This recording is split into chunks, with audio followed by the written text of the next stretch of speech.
11 points, 1 race and 1 world champion. Who will it be? It's myself against Fernandez for the Moto3 World Championship. Welcome back to a brand new video in the next episode of the Moto3 Career Mode, the final episode of Season 1 of the MotoGP 25 Career Mode for round number 22.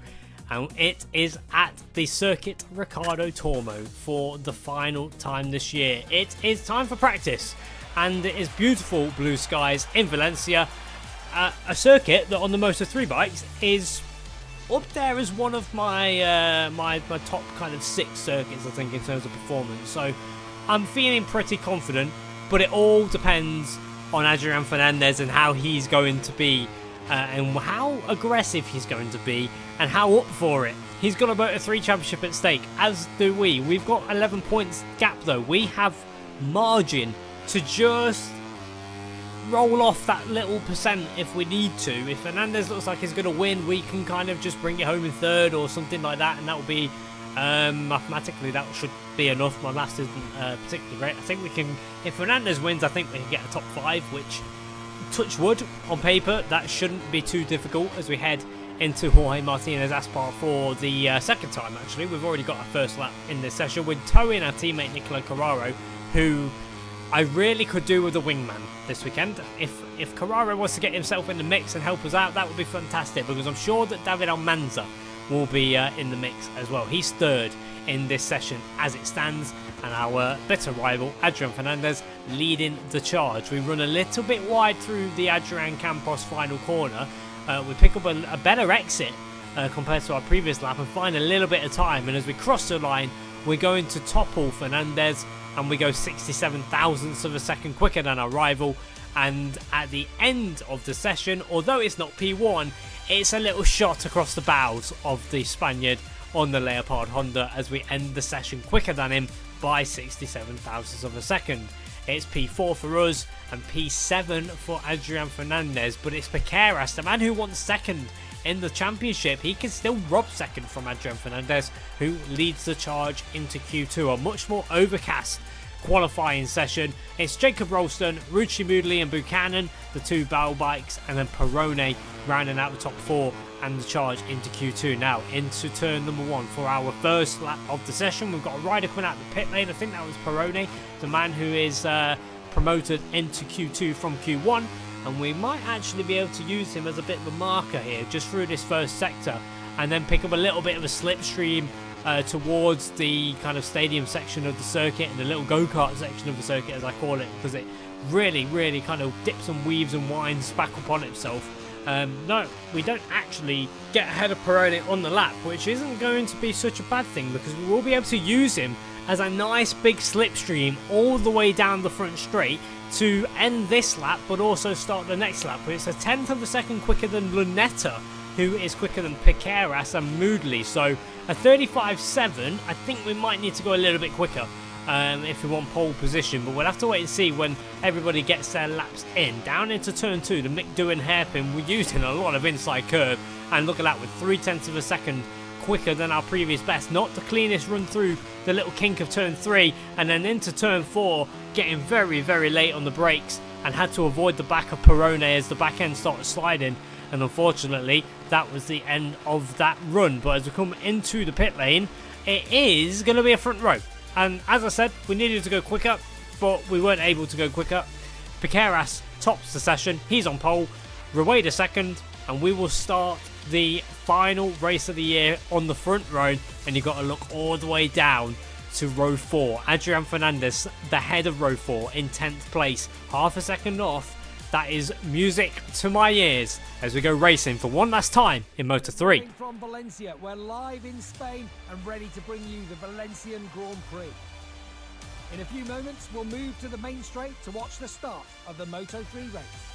Blue skies and nothing but drama coming your way in Moto3. It is going to be a barnstormer season finale. We want to go out on top, but we do have the championship to think about in the back of our minds. Here is the grid for the Moto3 World Championship, the final race of the year. It's Piqueras on the anti-helmet side bike. He's on pole position with Rueda, both of them two making a bit of a surge and a resurge back to previous performance with first and second on the grid. We joined them on the front row in third to end our 2025 qualifying run on the front row. Ralston, he starts 14th. I don't know why we're showing him. We should be seeing Adrian Fernandez and see the fear in his eyes as we set to go racing.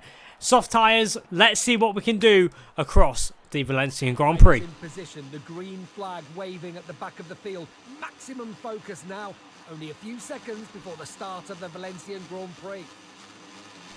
Here we go, the stage is set for one final race of the year. 7 laps of Valencia coming up. We're on the inside, the lights are on, the revs are up, and we are racing in Moto3. It is not a good start whatsoever. Bertele gets through. Foggia, I think, or Lunetta, that is, sorry, gets through as well as we head down towards turn number 1 for the first time. We're down into P5. We're going to look to go around the outside of Lunetta, but we don't. We go for the over and under, and a bit of a switchback on Lunetta that gives us the inside line into turn 2, and we do get back ahead of this CF Moto bike, and now we might look to try and get through on Bertele. We do. Munoz and Fernandez under investigation, so drama behind as Fernandez has worked his way up for 7th. He's made a good start, but there was contact with Munoz in the process, and we're surely going to get an update on that any second now on who gets the warning. It's Fernandez. Fernandez has been given a warning for irresponsible riding. We've been given a warning for track limits, but it's Piqueras out front as Bertele capitalises on that mistake on the exit of turn 5,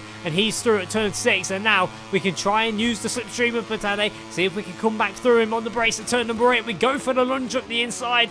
It's not really needed. We don't need to be going for that lunge on the opening lap of the race, but we do so anyway. It didn't work out. Bertele's through and back into P3, but it's Piqueras who leads, Rueda second, and then Bertele scrapping hard in the opening stages of this Moto3 race. He holds third. We're fourth ahead of Lunetta, Quiles, and then it's Fernandez. So we've got to have one eye on Adrian Fernandez, because as we've seen in Malaysia, as we've seen in Portugal, he has a bit of race pace compared to qualifying. He can charge through a little bit as we go wheel to wheel with Matteo Bertele down the inside into the final corner. We run him wide and we do get through and up into P3, and now we can try and set our sights on the 2 ahead who have opened up nearly a second gap on that opening lap as me and Bertele, well, it is a second to Piqueras. As me and Bertele battled hard, these two have just kept their noses clean and escaped a little bit, so we need to get our head down and try and catch them up. And as you can see on lap number 3, we're the fastest lap of the race on lap number 2. We have done, but we have also really kind of brought Bertele with us. He's only 0.4 of a second behind us. He's still there. He's still latching on, and he's still going to try and get himself in the mix and throw his hat in the ring for a potential podium finish. He's got a bit of a buffer over Lunetta. Quiles still holding 6th, and Fernandez kind of stuck in 7th position at the minute as we posted another fastest lap of the race and pick up another track limits warning, as does Adrian Fernandez further back. So I think both of us are on similar amount of warnings in this race as he now goes wheel to wheel and side by side with David Munoz, who I thought for a second there was going to steal that position from Fernandez, who is stuck at the minute in P7. It isn't the charge through the field that I was expecting really from Adrian Fernandez, who maybe is going to look to try and get ahead of Quiles on this lap. He's a bit closer than what he has been. I've been just keeping my eye on things as we pick up another little track limits warning. We're putting ourselves in really, really unnecessary pressure. We have a comfortable lead. I think it was 18 points, I think the gap came up there on the championship standings, and now we are 1 track limits warning away from a long lap penalty, which we don't really need at all. We don't need to be putting ourselves in this position, but there's a mistake from Piqueras. I don't know what happened there. Piqueras made a mistake. We pounced on that and take 2 for the price of 1, and we are into the lead of the race. We've run wide as we've got on board with Fernandez in the top left-hand side of the screen. That's to see what he's getting up to. He's, again, still just stuck in P7. Rueda reclaims the lead at the final corner. We get the slipstream, though, pull out to the outside, and surely we're going to be later on the brakes than the Spaniard, and we do take the lead of the race. So we want to go out on a high. We want to go out with a race win, but we have that penalty hanging over our head. 1 track limits transgression and we are hit with a long lap penalty. One little bit of contact that results in us being given an irresponsible riding warning, a long lap penalty. So we've got to battle hard, but we've got to battle smart here in Moto3. We've got to box smart as we run wide at turn number 11, the Jaime Mathia corner, and Rueda says thank you very much and holds his line and moves through. We're going to go hang it round the outside though of Rueda, who has a moment on the inside curb. We go round the outside, up the inside, through Nicky Hayden corner, and we are back into the lead of the race, but we're really fighting hard, unnecessarily hard, for the lead of this Moto3 race as Rueda throws it to the inside. I think there was a move there for Fernandez as well. We'll see. No, he's not through on Quiles, and it's not going the way that Fernandez wants it to go because he's now relegated to 8th because David Munoz is through on the Intact bike. You can see in the top left hand side of the screen how that happened up the inside at the final corner and just out dragged him towards the line, but Rueda takes the lead of the race. We're looking to go round the outside into turn 2 with wide. He's wide as well.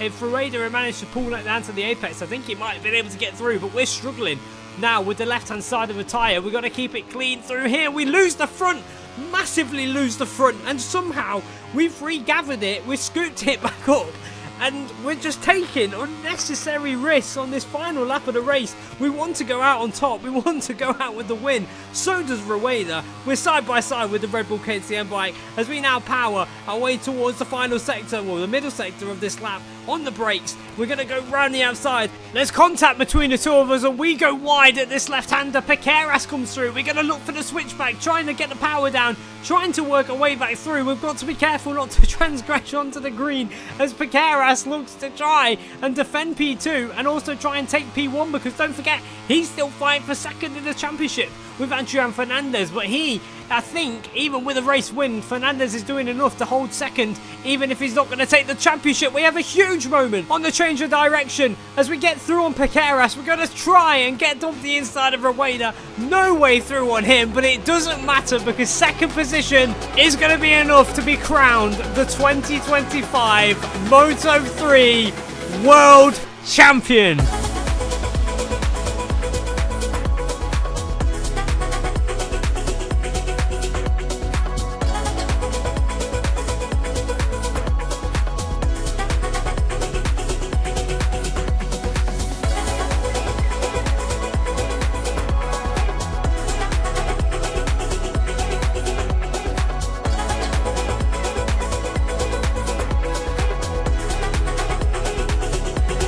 Well, there we go.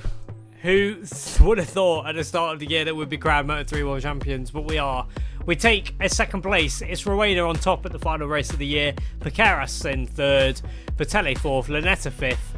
And then you got to look all the way down to Fernandez in 8th. He gave it his all. He gave it his all, but he was no match for us at the end. A fierce rivalry between myself and Adrian Fernandez. The final point of the race and of the season went the way of Taio Furusato. So the Japanese rider getting the final point of the year. Pini misses out. Buchanan misses out. Ogden misses out. Nepa misses out. David Almanza. Interesting to see him all the way down the order. When his teammate needed him, he wasn't anywhere to be seen. But we win the championship by 23 points. Piqueras third. He was 10 points behind Fernandez in the end. Rueda fourth. Max Quiles gets a spot in the top 5. Bertelli jumps up to 9th position and pushes Furusato out of the top 10. Lunetta pinches 13th from Buchanan. Our teammate disappointed down in 19th. Ralston moves up 1. Moodley moves up 1 as well. And in the end, everybody scoring points. 24 points, the lowest point scoring for, I think that was Buasri. In the Teams Championship, that was won by MT Helmets with a fine third from Piqueras in the final race to steal that one. But there we go. That is it. Moto3 done and dusted. What will the future hold for Season 2 of the MotoGP Career Mode? We'll have to wait and see. But that is how our season panned out. 2 fastest laps, 2 race wins, 9 podiums, 5 pole positions. It wasn't really a season covered in glory, but it is Moto3 World Championship at the end of it. Thank you for watching. See you in the next one, and goodbye.